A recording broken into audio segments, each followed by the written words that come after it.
tëngërëm lañ leen di wax saa su nekk rek ñi safoo site internet di Buzz M TV Sénégal bu leen fàtte di abonné di bës cloche de notification yi ngir dara bañ leen a raw ci seeni xibaar. ndax leen ak jàmm seen chaîne bi di Buzz M TV ci seen acte du jour. doyen Mody Niang yëkkati na ay kàddu daal di koy jëmale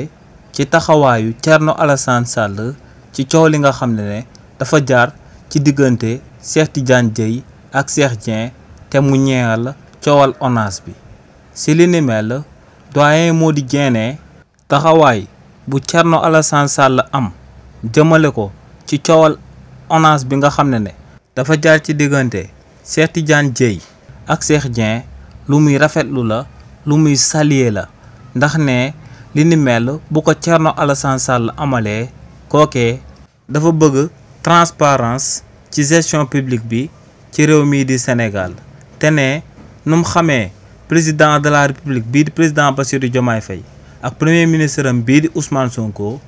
ci ñaar ñooñee képp ku ci fautif lu leer ba am moom mooy que ne ay xeetu tuuma dinañ ko jël daal di koy teg sa ndodd te lépp luñ teg sa ndodd di nga ko daal di wàccook yoon ba daal di si set wecc maanaam kookee di président Bassirou Diomaye Faye ak premier ministre am bii di Ousmane Sonko duñ aar kenn ci réew mii di Sénégal bu fekkee ne kookee dafa daal di luubal alal gi nga xam ne sénégalais yëpp ñoom ñoo ko bokk. ginnaaw li ni mel tamit doyen Mody Dieng daal di wóyal ne am na taxawaay bi nga xam ne tamit moo ko doon xaar ci kookee di Thierno Alassane Sall waaye ne ba tey gisu ko ci kookee ci coow li nga xam ne dafa jaar ci diggante moom ak Farba Ngom ndax ne Farba Ngom fii la taxaw sénégalais yëpp di ko dégg mu ne daa ànd ak Thierno Alassane Sall ñu daal di leen di jébbal ay enveloppe te ne enveloppe boobee xaalis bu ci nekk xaalisu corruption la moom Farba Ngom ci wàllu boppam mu daal di jël enveloppe boobee waaye tamit Thierno Alassane Sall daal di jël enveloppe boobee ne si li ni mel na xaaroon na ci kookee di Thierno Alassane Sall mu daal di porter plainte kookee di Farba Ngom ne bu ko deful woon sax ginnaaw ba fi kookee di président Macky Sall nekkee woon na léegi na xam que ne la woon ni na daal di jël plainte boobee jébbal ko yoon bu ko defee yoon daal di ciy dem def ci liggéeyam ci coow li nga xam ne dafa jaar ci diggante kookee di Thierno Alassane Sall ak Farba Ngom. ginnaaw li ni mel ki ñu dippee Imam Dramé bokk ci leaderu parti bii di Pastef ginnaaw ba waa conseil constitutionnel validé candidature kookee di Barthélémy Dias mi nga xam ne moom moo nekk tête de liste nationale ci coalition bi ñu dippee Sàmm Sa Kàddu kookee yëkkati na ay kàddu daal di àddu jëmale ko ci li ni mel kii di Imam Dramé ne ginnaaw ba waa conseil constitutionnel validé candidature kookee di Barthélémy Dias ne dafa daal di jubilé intérieurement ndax ne li ni mel nouvelle bu neex la ñeel démocratie bu réewu Sénégal ndax ne daal dinañuy dépassé fu ñuy daal di recalé ay candidats yu mag a mag ci élection ci réew mi di Sénégal waaye tamit ne bu fekkoon na recours boobee Théophile Mbaye dugaloon biir conseil constitutionnel ngir invalider candidature kookee di Barthélémy Dias antu woon na kon ne waa coalition bi ñu dippee Sàmm Sa Kàddu dañuy jël mbir mi yëpp daal di koy viser waa parti bi di Pastef ne ñooñee ñoom ñoo nekk ci ginnaaw recours boobee ne d'ailleurs li ni mel sax kookee di Bougane Gueye Dany tàmbali woon na di ko di doon wax waaye ne heureusement waa conseil constitutionnel daal dinañuy valider candidature kookee di Barthélémy Dias nee nag waa parti bii di Pastef contrairement ak kookee di Barthélémy Dias ñoom dañoo am élégance républicain ndax ñoom bu ñu sañoon ku la élection bi ñu fiy amal bépp candidat ñu daal di valider sa candidature ne li ni mel moom moo sabab porté wuñu recours te waxuñ kenn mu daal di porter recours jëmale ko ci candidature kookee di Barthélémy Dias ne ñoom nuroowuñu kookee di Barthélémy Dias mi nga xam ne ñëpp xam nañ ko ne bu yoree mairie bu Dakar ñoom ñoo ko sabab te ne kookee ba président Ousmane Sonko nekkee ci woon ay tolof-tolof moo njëkk a génn daal di tiire ci moom ne kookee moom moo inélégant politiquement waaye waa parti bii di Pastef zéro faute. ginnaaw li ni mel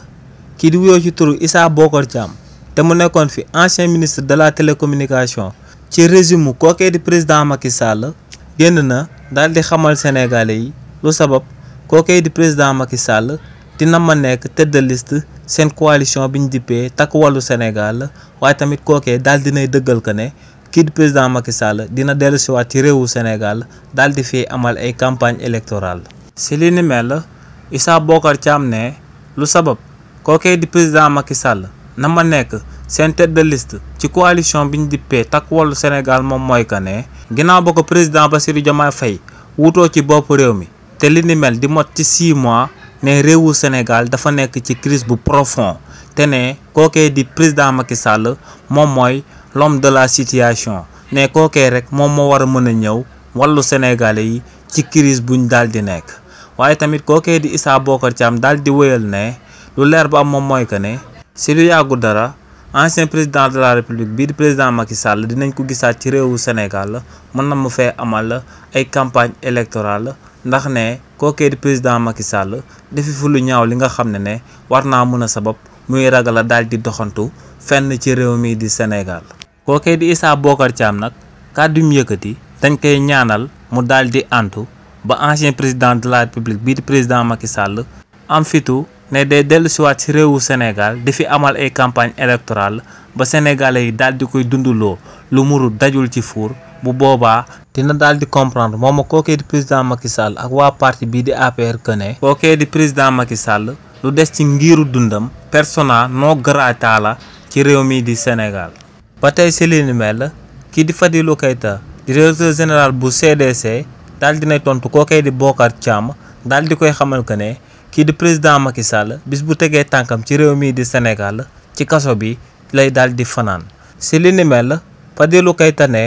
président Macky Sall teg ko loxo daal di ko tëj ci kaso bi lu yomb la ci réew mii di Sénégal ndax ne kookee ginnaaw bañ ko dénke woon bopp réew mi amaloon na fi amalaat fi dellu amalaat liñ dippee haute trahison te ne si li ni mel buñ sukkandikoo ci lu premier ministre bii di Ousmane Sonko mujjee fësal jëmale ko ci falsification des chiffres bi nga xam ne kookee di président Macky Sall ak ay ministre des finances am amaloon nañ ko ne loolee rek mën nañ see jàpp kookee di président Macky Sall daal di koy tëj ci kaso bi. waaye tamit ne kookee di président Macky Sall ginnaaw ba mu fi nekk président de la république boom na fi boomaat fi dellu boomaat fi ay doomu sénégalais yi nga xam ne defuñ ko woon dara dañoo wàccoon ci télé bi rek di ñaxtu ay ñaawteef yi nga xam ne kookee di président Macky Sall amaloon na ko fi. donc ne kookee bu toogee ginnaaw 6 mois ba mu ñàkkee bopp réew mi ne day ñëwaat ci réewu Sénégal ne dafay amal ay campagne électorale